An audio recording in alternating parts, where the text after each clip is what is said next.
ta ci gaba da abin da take yi. Husna jiki a sanye ta bar cikin ɗakin. Kawai ta faɗa wa dadinsu ma abin da ya furta kenan. A ɓangaren malam kuwa yana fita da sallah sannan ya yi yaran murya ya fara magana. Jama'a ku tsaya. Akwai maganar da nake so na yi mai mahimmanci.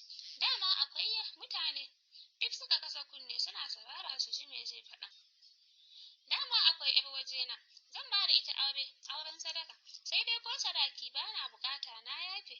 In akwai mai so ya yi magana, ba 'yar da za a ba shi ba, bai kuma san waye ubanta ba, shi dai kawai ya ce. A ɓangaren malam ya ji daɗin haka, a wajen ya sa lalle sai dai a ɗaura aure. Sai dai shi yaron da kansa ya ce a bari sai zuwa wani sati, kafin nan ya faɗa a gida sannan ya gyaggyara inda zai saka matar. Abunka da ƙauye, shi ma liman a gabansa aka yi komai, amma bai iya cewa komai ba, babu bincike. Ya kamata in malam bai da ilimi ya zama liman yana da shi, amma duk sai abun aka taru an tsaye da ɗaurin aure da tarewa zuwa wani sati. Allah ya kyauta. A ɓangaren Mustapha ma ya yi fama da jinya na tsawon kwanaki, sai dai zuwa yanzu alhamdulillah jikin shi da sauƙi sosai, sai dai duk da jinyan bai sa iyayen nasa jin tausayinsa ba, kallonsa kawai suke da ƙanwarsa ita ce ke jinyarsa zuwa yanzu. Yau dai alhamdulillah babu laifi, Mustapha ya tashi jikin shi da sauƙi sosai. Hakan ya sa shi shirya tafiya babu shiri, ba tare da sanin kowa ba. Ya tafi wanka. Sai ko da ya je garin yaro ya samu, ya tura sai mar sallama da Zara. Cikin rashin sa'a yaro ya fito ya ce, "Bata nan, ta je rafi yin wanki." Bai ji daɗin hakan ba. Musa bai ji daɗin hakan ba, sai da ya ga tsayuwan ba zai kai sa ba. Musa bai ji daɗin hakan ba, sai da ya ga tsayuwan ba zai kai sa ba. Yaro ya kuma samu, ya tambaye shi hanyar rafi. Babu musu yaro ya amince da alƙawarin zai bashi wani abu ya kai shi rafin. Sun isa mota tana ta faman goge gumi saboda azaba da ta sha. Dan ebo ruwa ya zuba mata, azaba ta matsa tare tana raba ido. Hannu ta sa ta fara goge idonta. Da gaske ne abun da take gani? Murmushi ya mata da ido, ita ma da idon take bin sa da kallo. Dan tsira mata ido yayi na wani lokaci yana dan kare mata kallo. Ikon Allah, wai bebinsa ne da ya sani faratas mai kyau ta dawo haka duk ta yi baki ta rame. Sai ya ji hawaye yana shirin zubo mata da ya tuna halin da yake ciki akan aurenta. Hannu ya buɗe mata alaman ta zo, da sauri ta zo jikinsa tana mai da numfashi. Kuka ta saka, sai dai bai yi yunkurin hana ta kukan ba. Hasara ta yi mai isanta don kanta ta yi shiru, yana kallanta. A hankali ta fara magana. My baby on, za a raba ni da kai. Aure za a min wannan satin, aure ma na sadaka. Da sauri Mus'ab yake kallanta cikin rashin fahimta. Me kika ce Zara? Kin san me kike faɗa kuwa? Ba na son shirme fa kika ce. Kar na ƙara jin wannan zancen. Kin ji ko? Kuka ta ci gaba da yi, shi ma jikinsa ya yi sanyi da jin wannan zancen, sai dai shirme ya ɗauki zancen, don san bai kawo a ransa hakan ba ne.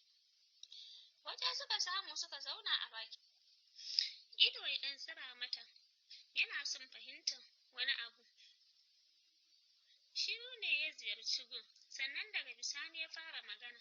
Zara be serious mana, jajayen idanta ta ɗaga, tana kallonsa, shi ma kallon nata yake yi, baki buɗe. Baby, me yake faruwa ne? Ki min bayani yanda zan gane. Me matsalan?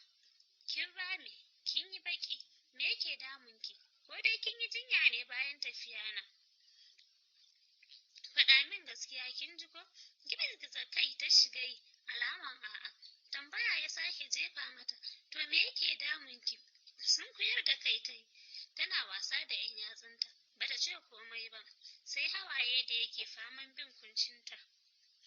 Enough Zara, ki min magana. Zara ce ta fara magana. Mai, wallahi da gaske nake maka. Aure za a min wannan satin, saura kwana 3. An ba da ni auren sadaka. Auren sadaka za a min. Mus'ab binta kawai yake da kallo, har ta kai ƙarshen magana. Ya ce waye za a aura miki haka, kuma me ya jawo haka, na yi ciki a school, dole sai dai a min aure saboda rufin asirinmu kafin asirinmu. Kalman da Mus'ab kawai idan nan ya koma red daga fari, ya ma rasa me zai ce, kawai sai hawaye.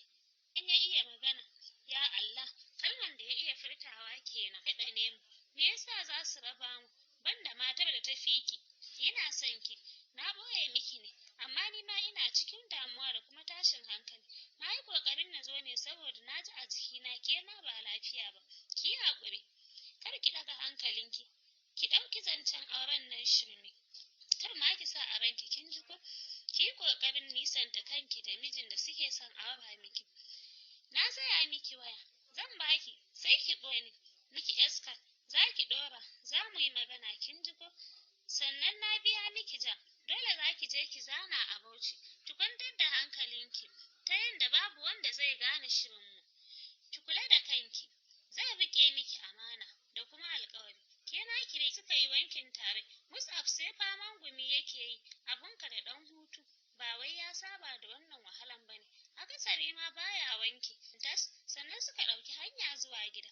Wajen motar Mus'ab suka je, kasancewan ya ajiye motar nesa da gidansu, kar a fahimci wani abu. Haka suka yi sallama, tana kuka, ya bata kuɗi masu yawa, sannan ya ce za su yi waya. Hanyar gida ta kama, tana tafe tana juyowa tana kallonsa, har ya ɓace mata da haka. A gida kai tsaye ta shiga ba, gidan su ƙawarta ta shiga Maryama, ta ajiye duk abin da Mus'ab ya bata, sannan ta isa gida. Sai dai ta makara, don tuni an kawo gulma.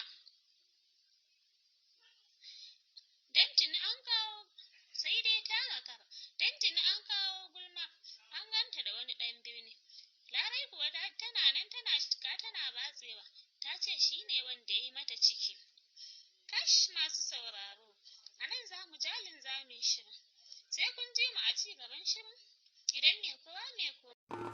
Barka da zuwa tashar Al'umma TV. Please ku danna subscribe, kana ku danna ƙararrawar sanarwa ta yadda za ku dinga samun sabbin shirye-shiryenmu da zarar mun ɗora. Mun gode.